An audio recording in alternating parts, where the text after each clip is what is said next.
ശരി സൂര്യ, മോള് വരുമ്പോ ഞാൻ അവളെ കാണാൻ വരുന്നുണ്ടെന്ന് പറഞ്ഞേക്ക്.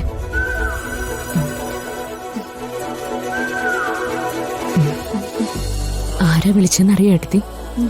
മുമ്പൊരിക്കല് ഒരു സ്റ്റുഡിയോയിലെ റിസപ്ഷനിസ്റ്റ് എന്നെ കാണാൻ വരുമായിരുന്നു, ഓർമ്മയുണ്ടോ? അവരുടെ മോൾക്ക് IAS സെലക്ഷൻ കിട്ടിയെന്ന്. ആഹാ, അത് കൊള്ളാലോ. കഷ്ടപ്പാടുകളുടെ നടുവിലായിരുന്നു സൂര്യ. വലിയൊരു കുടുംബത്തിന്റെ ഉത്തരവാദിത്വം. കുഞ്ഞിനൊരു വയസ്സുള്ളപ്പോ ഭർത്താവ് അപകടത്തിൽ മരിച്ചു. കണ്ടു പഠിക്കേണ്ടത് അവളുടെ ജീവിതം. അതാ പോരാട്ടം എന്നൊക്കെ പറയുന്നത്. ഞാൻ പിന്നെ പലവട്ടം അവളെ കണ്ടിരുന്നു. എന്തെങ്കിലും സഹായം വേണമെങ്കിൽ പറയണമെന്നും പറഞ്ഞിരുന്നു. പക്ഷെ അവൾ കൈ നീട്ടിയില്ല, സഹായം സ്വീകരിച്ചില്ല. പകരം 24 മണിക്കൂറും ജോലി ചെയ്തു അവള്. ഇനി അവൾക്ക് മകളെ ചേർത്ത് പിടിച്ച് ലോകത്തിന് കാണിച്ചു കൊടുക്കാലോ. ഒന്നുമില്ലാത്തൊരമ്മ ഇത്രയും ഉയരത്തിലേക്ക് നടന്നെത്തി.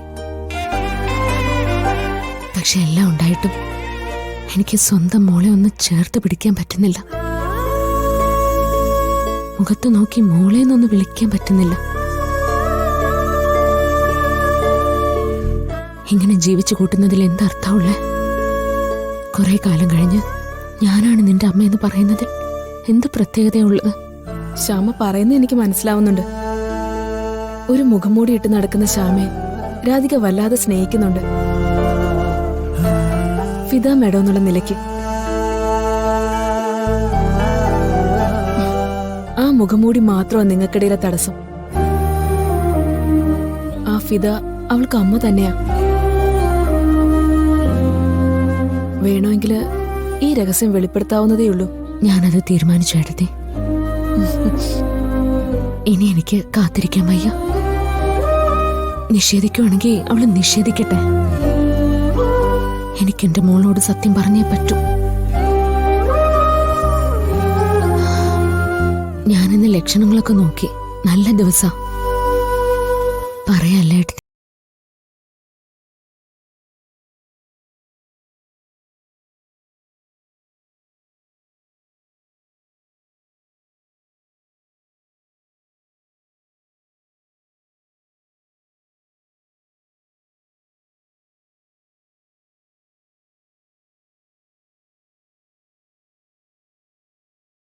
ഒരു സുഖല്ലേ?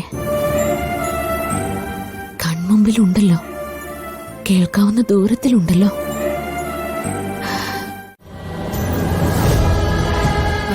മോളെന്താ അമ്മയോടൊന്നും സംസാരിക്കാത്തെ?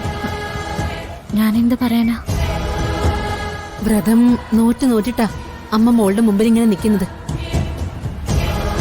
പക്ഷെ മോൾ ഇങ്ങനെയൊക്കെ മിണ്ടാതെ നിൽക്കുമ്പോ എന്തോ ഒരു വിഷമം. മോളെ, നമുക്കിങ്ങനെ അകന്ന് നിൽക്കണ്ട. എന്നാ മോളെ അമ്മയോടൊപ്പം വന്ന് താമസിക്കാം? എന്നാ അമ്മ കാര്യങ്ങളൊക്കെ എല്ലാരോടും പറയണ്ടേ? ഇപ്പം ആരോടൊന്നും പറയണ്ട. അച്ഛനമ്മയ്ക്കും അത്ര വലിയ വിഷമം താങ്ങാൻ പറ്റില്ല. എന്നും അമ്മ ഇങ്ങനെ ഒറ്റയ്ക്ക് കഴിഞ്ഞോളാനാണോ? അത് പറ്റില്ല.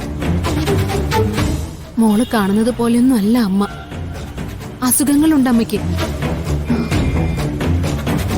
ഇനി എത്ര കാലം അമ്മ ഉണ്ടാവുമെന്ന് പോലും പറയാൻ പറ്റില്ല. ആ പിന്നെ മോളെ, മറ്റന്നാള് നല്ലൊരു ദിവസമാ. മോളുടെ പേരില് അമ്മയൊരു പ്രത്യേക പൂജ നേർന്നിട്ടുണ്ട്. പൂജ നടക്കുമ്പോ മോള് കൂടി അമ്മയോടൊപ്പം ഉണ്ടാവണം. തിരുമേനി പറഞ്ഞതാ.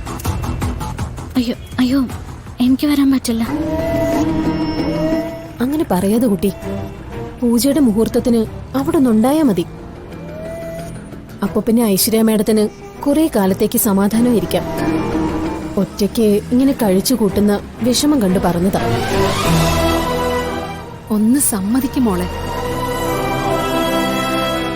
ചെറിയ ചെറിയ ആഗ്രഹങ്ങളെ അമ്മ മോളോട് പറയാറുള്ളൂ. വരില്ലേ നീ? വരാം.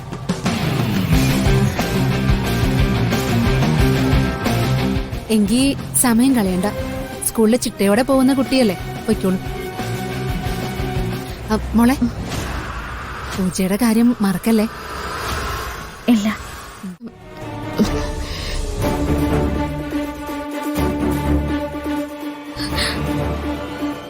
അവരെ ഞാൻ കണ്ടു.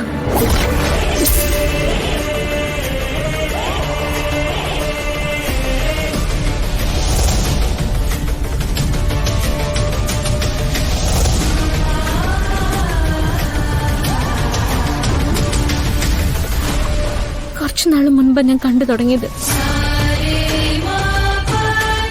ഇന്നും ഇപ്പോഴും ഞാൻ കണ്ടു.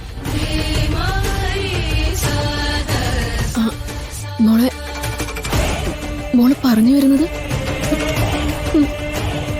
അതെ, എന്റെ അമ്മയെന്ന് പറഞ്ഞൊരു സ്ത്രീ എന്റെ അടുത്തേക്ക് വന്നു.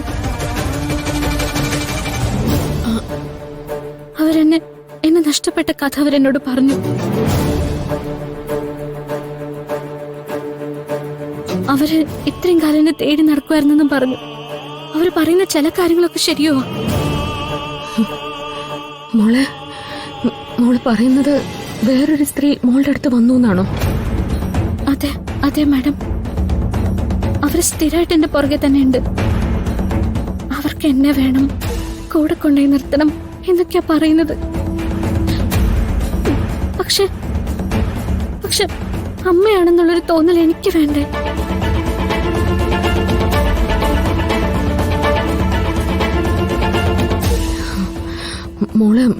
മോള് അവരുടെ ഡീറ്റെയിൽസ് ചോദിച്ചായിരുന്നോ? ഞാൻ വിശേഷിച്ചൊന്നും ചോദിച്ചില്ല മാഡം. ഏതോ ഒരു ഭ്രാന്തി കൺമുന്നിൽ വന്നു നിന്ന് എന്തൊക്കെയോ പറഞ്ഞു പോകുന്നു. അങ്ങനെ ഞാൻ കരുതിയുള്ളൂ. അതെ, ആയിരിക്കും. ഭ്രാന്ത് തന്നെ ആയിരിക്കും.